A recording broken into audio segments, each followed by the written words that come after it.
Any secrets? Why are you looking so well?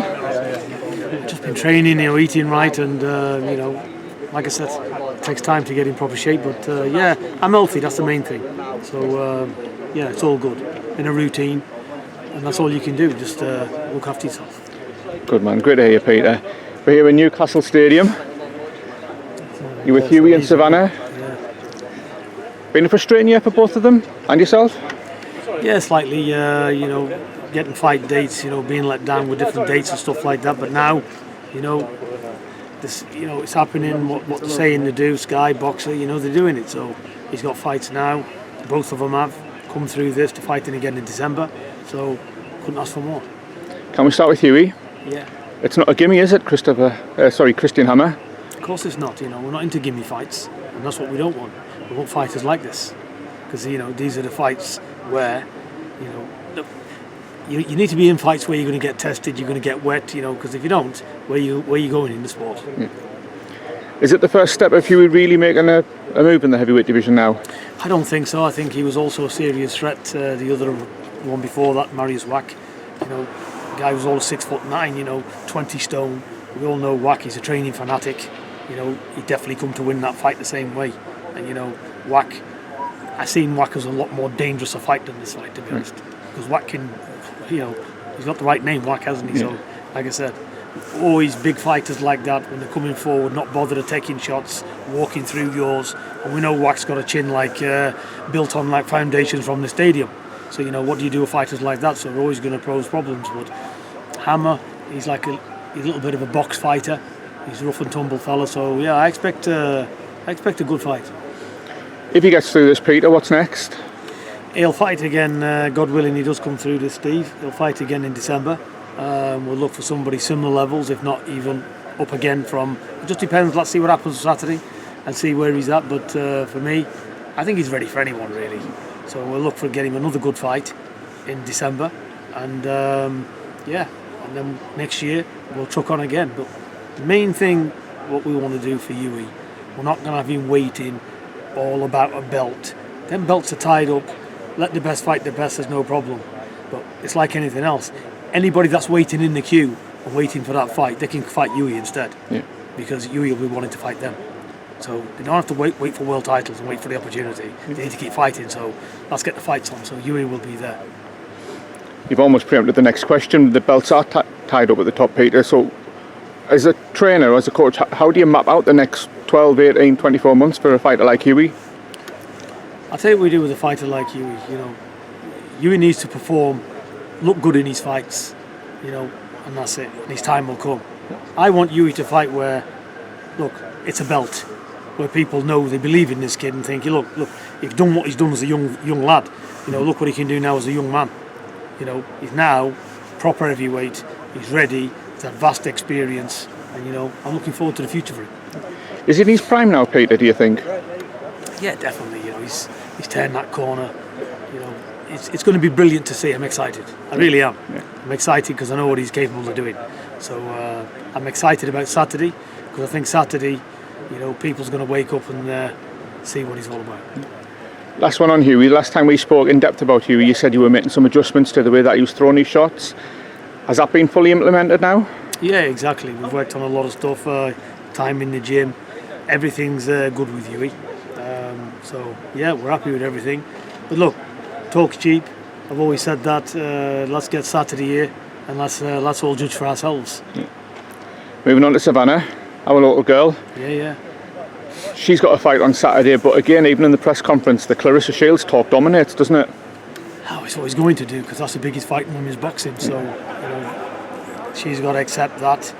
Shields will have the same over there. These two need each other.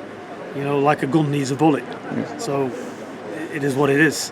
They're on a collision course, and I can't wait for that. But providing they all come through the fights, then it's going to happen next year, 100%. I've got no doubt Clarissa will be watching Savannah closely, because she seems to always be on social media commenting on Savannah's fights. Last time we spoke, Clarissa piped up and said that Savannah was hiding behind her coach. Your thoughts on that? Well, I am pretty big, I suppose. I've lost a bit of weight, so maybe she's she's not here anyway. But yeah, no, look, You know, it's going to be an amazing fight. And you know, good thing with Clarissa Shields, she talks up a fight as well. So it's. But the main thing is, Clarissa Shields believes she can win. Yeah, she wants to be the best ever. That's fine. Savannah is 1,000,000% that she can beat Clarissa Shields. So this is why it's so interesting. You know, and you know, it's interesting for me as well as a boxing man, as a coach, or whatever you want to call me. I want to see the fight. I'm not interested. I don't protect fighters. You know that anyway, Steve. Yeah. I'm not a protected person. Yeah. Fight or not, if you can fight, you can fight, and if you can't fight, do another job. Yeah. This is all about some warrior sport. That's what I'm into. That's why I'm here. That's why I respect boxing. There's plenty of shit houses around boxing. Yeah. But when it comes down to it, real fighting people, this is what we want to see. Yeah. So I'm interested in these big fights, and I want Savannah to take that fight. And God willing, she comes through the fights. We'll see who's the best. Last one on Savannah, Peter. Obviously, a lot of people talk about her punch and power. If she does a proper number on this girl, there's no chance that she'll frighten Clarissa off, is there? No. Look, it's all about levels, you know. I don't know nothing about this girl. She's 16, 17 and 0. I've looked down her record. I don't know anybody she's faced or anything, you know. So I don't know what she's about. She could be, look, for all I know, she could be another Azuma Nelson, you know. Or she just could well be the opposite. Yeah. I don't know. She's probably never been hit properly yet, you know, because it's who you faced at the end of the day. Yeah. So I don't know if she's any good or not. What I do know is it's a world title fight. She'll come and give it her best, but you know, she's unknown good, so I can't comment on her whatsoever. You know, it just depends. She could be all wrong for Savannah. You know, we just don't know, do we? But this is the side. You know, that's why it's interesting. It is. Can I get your wider thoughts, Peter? A couple of weeks ago we had AJ Usyk. Just your thoughts on that one, quickly? Yeah, you know, Usyk done a fabulous job. You know, you can't. You know, some people talk like, oh, it's a fluke. You know, there's no fluke in it. You know, anybody that understands boxing, I said at the beginning, even before this, Usyk is a proper heavyweight. Don't worry about it. You know, even when he fought Chisora, you know, just complaining, whatever. You know, look, it's not what I don't know. Some people look at boxing, I think, through different eyes. You know, so that's all I can say. But Usyk, to me, good fighter, good chin as well. Yeah, and underestimated power. So he's AJ's got it all to do next time round. He's got a lot of adjustments to make. I don't want to make this question sound disrespectful to Rob McCracken, but do you think there's some changes needed with AJ? Not necessarily the coach, but a lot of people straight away jump on the bandwagon. He needs to make changes, blah blah blah. What would your advice be to somebody like Anthony Joshua for the rematch? Well, I think what I'm going to say is this: you never know your flaws until you get tested. Yeah. So Usyk's that good, you know, the flaws are there.